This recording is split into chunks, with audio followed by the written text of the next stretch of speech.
안녕하세요, 작가 반지상입니다. 네, 반갑습니다. 오늘은 날씨가 되게 좋네요. 이렇게 화면을 보니까 오늘 미세먼지도 별로 없는 것 같고 날씨도 그렇게 추운 것 같지 않아서 기분이 좋은 것 같습니다. 그리고 또 지금 가는 거는 계약을 또 하러 가니까 오늘의 날씨만큼 또 기분이 좋은 것 같습니다. 어쨌든 계약은 어떤 계약이냐면 제가 한 11월쯤 낙찰 받은 게 있어요. 그래서 그 낙찰 받았던 부동산에 계약을 하러 가고 있어요. 근데 그거는 제가 사실 소개를 좀 해드리고 싶었는데 소개를 이렇게 뭐 진행 상황이나 이런 거를 소개를 못 시켜드린 이유가 기존에 사시던 분하고 재계약을 했거든요. 재계약을 하는데 보통 세입자인 경우는 재계약하는 경우가 제가 종종 있는데 이분은 채무자신데 채무자인 분하고 재계약을 하는 거거든요. 그래서 저도 채무자인 분하고 재계약하는 건 사실 또 처음이어서 이게 좀 찜찜한 부분이, 채무자랑 재계약한다 그러면 뭐 주변 분들이 찜찜하다고 생각하시는 부분도 더러 계시더라고요. 뭐 저도 사실 뭐 그런 생각이 있고요. 왜냐면 어쨌든 채무자는 한번 망한 사람인데 그분하고 월세 계약을 한다는 게 그러면 월세가 밀릴 확률도 좀 높지 않을까라고 생각하시는 부분인 것 같아요.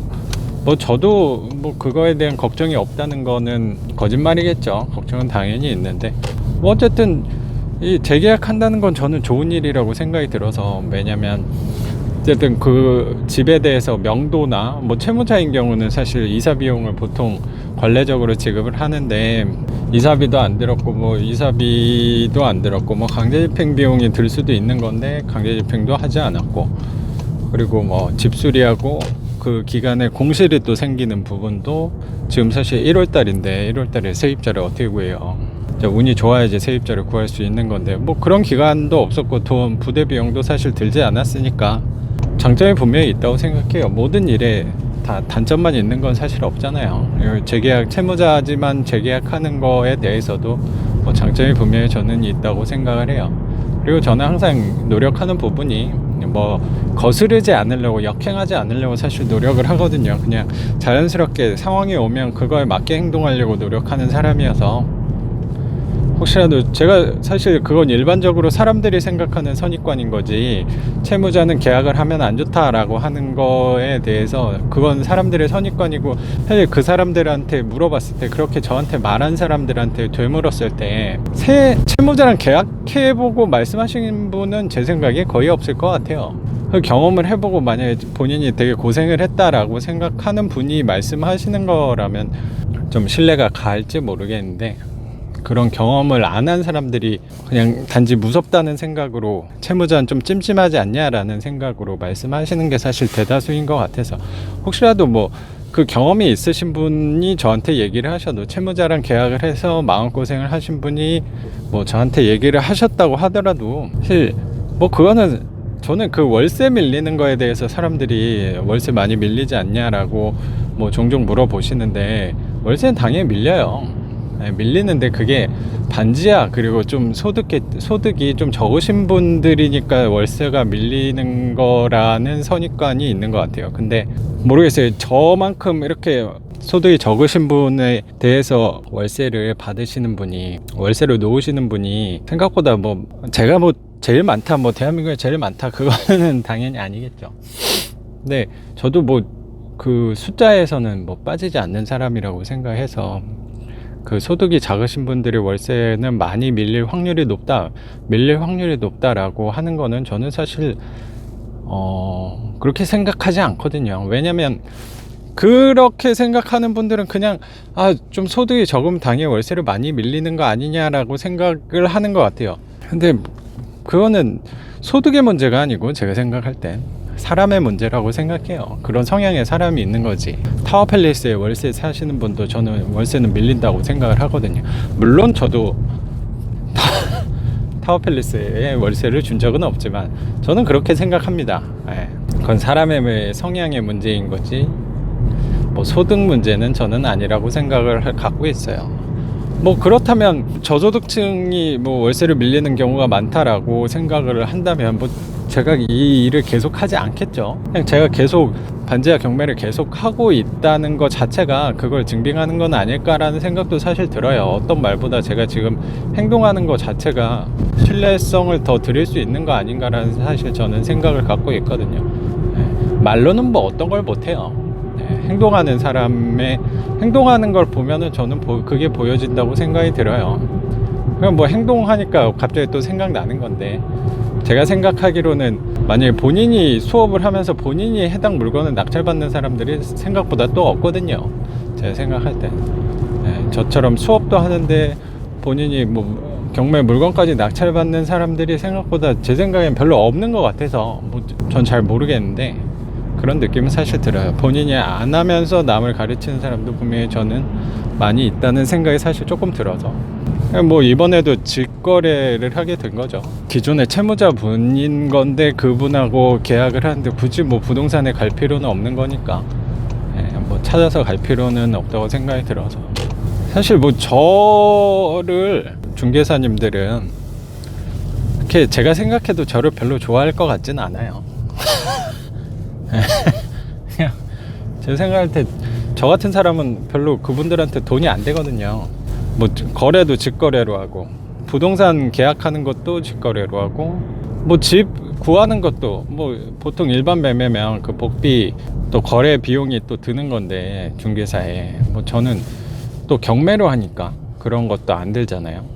그리고 집 내놓을 때도 부동산에 내놓지 않고, 근데 이게 부동산에 내놓지 않는다는 거는 당연히 아니고 부동산에 저도 당연히 내놓죠. 근데 그리고 어떤 분이 댓글 달아주신 거야. 그 부동산에 내놓지 않는 이유가 거래 비용을 좀 돈을 아끼기 위해서 그런 거냐라고 뭐 말씀하신 분도 계셨던 것 같아요. 근데 저는 당연히 그 뭐 부동산 복비는 큰 돈이죠. 그래서 그거 아끼면 당연히 저도 좋다고 생각이 들어요. 근데 그 돈을 아끼려고 빨리 오는 세입자를 뭐 놓친다는 거는 저는 아니거든요.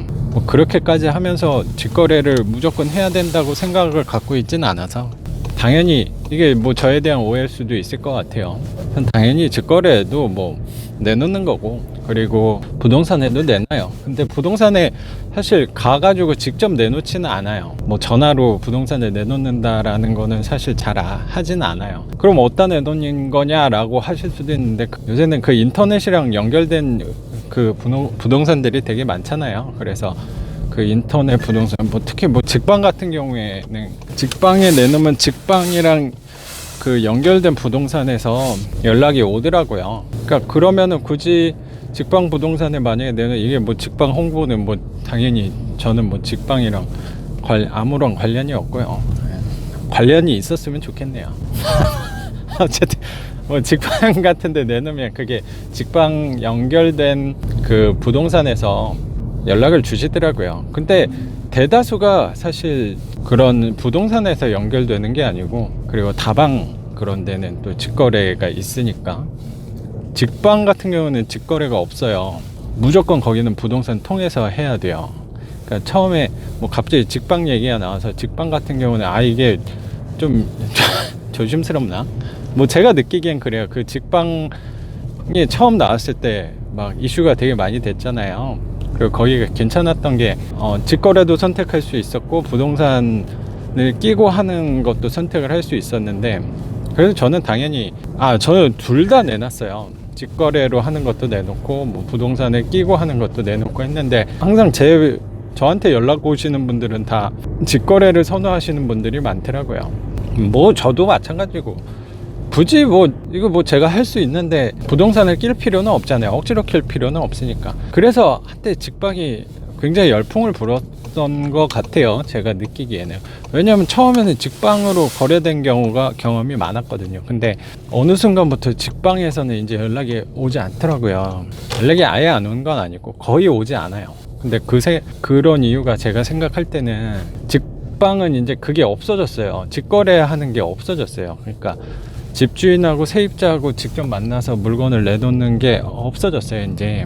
그래서 부동산을 무조건 끼고 하는 거래밖에 없어서, 제 집을 보시는 분들은 이렇게 직거래를 선호하시는 분들이 많은 것 같아요. 뭐 저도 선호하는 부분이 당연히 있고요. 그래서 저는 직거래를 대다수를 했는데, 그래서 근데 어느 순간부터 제가 생각할 때는 그 직방이 직거래가 없어진 다음부터라는 사실 생각이 들어서 그 이후로는 거의 뭐 직방에서 연락은 오지 않더라고요. 근데 뭐 직방만 그 부동산 어플이 아니니까 뭐 다른 어플에도 당연히 올려놓으면 거기서 연락이 오는 경우가 저는 되게 많았어요. 그래서 당연히 다시 뭐 말씀드리면 제가 부동산을 안 하는 게 아니고 부동산에 내놓지 않는 게 아니고 부동산도 내놓는데 대부분 먼저 연락 오는 데는 직거래가 먼저 연락이 오더라고요. 그러니까 뭐 그리고 제가 또 직접적으로 부동산에 가지 않는 이유가 부동산에 가면은 저는 이 부동산에 갔을 때 이게 뭐 중개사님들도 제 영상을 좀 보실 거라고 저는 생각이 드는데 보시는 분들이 계시겠죠. 근데 제가 왜 부동산을 잘 가지 않냐면 뭐 제가 하는 물건이 뭐 매매 시세가 그렇게 중요하지 않기 때문에 안 가는 것도 있는데 그리고 임대를 놓을 때도 왜 안 가냐면 전 부동산 가서 상처를 되게 많이 받았거든요. 제가 생각할 때 이 부동산은 제 집은 뭐 1000에 40에 나갈 수 있어요. 근데 거기 가면은 제 부동산을 엄청 무시해요. 특히 반지하 뭐 내놓는다 이러면 그런 되게 안쓰러운 눈빛으로 저를 바라보시는 경우가 되게 많은 거. 아이고 저런 물건을 왜 받아가지고 저건 1000에 40은 커녕 1000에 20도 안 나간다 라는 식으로 사실 말하는 경우가 되게 많아서 전 나름 되게 속상하잖아요. 1000에 40 아니 1000에 뭐 35, 30까지는 저도 뭐 양보하겠는데 1000에 20이 뭐예요. 그래서 속으로 저는 되게 많이 혼자 울었습니다. 근데 뭐 어쨌든 그런 뭐 좀 상처들을 많이 받아서 부동산 가가지고 그래서 제가 부동산을 좀 자주 거의 가지 않아요. 굳이 뭐 상처 받을 필요 없잖아요. 저 마음이 좀 여린 사람이어서 그래서 안 가는데 그런 성향 때문이지 어쨌든 뭐 제가 부동산을 꺼리고 거부하고 하는 건 당연히 뭐 인터넷으로 내놓는 건 전혀 문제가 되지 않잖아요. 근데 그렇게 내놔도 직거래가 먼저 연락이 오는 경우가 되게 많았던 것 같아요. 그러면 오늘은 뭐 계약을 하러 가는 김에 이 계약에 대해서 왜 당신은 직거래만 하냐, 뭐 당연히 직거래만 하지 않고 뭐 한 몇 달 전에도 제가 영상에 올린 부분이 부동산 가서 계약한 거였으니까 중개사님들 저를 너무 미워하시지 않았으면 좋겠습니다. 네. 그렇게 뭐 제가 돈이 되는 사람은 아니긴 한데 분명히 도움되는 날이 있을 거라고 생각합니다. 네. 그러면 오늘은 여기까지 하겠습니다. 작가 반지상이었습니다. 감사합니다.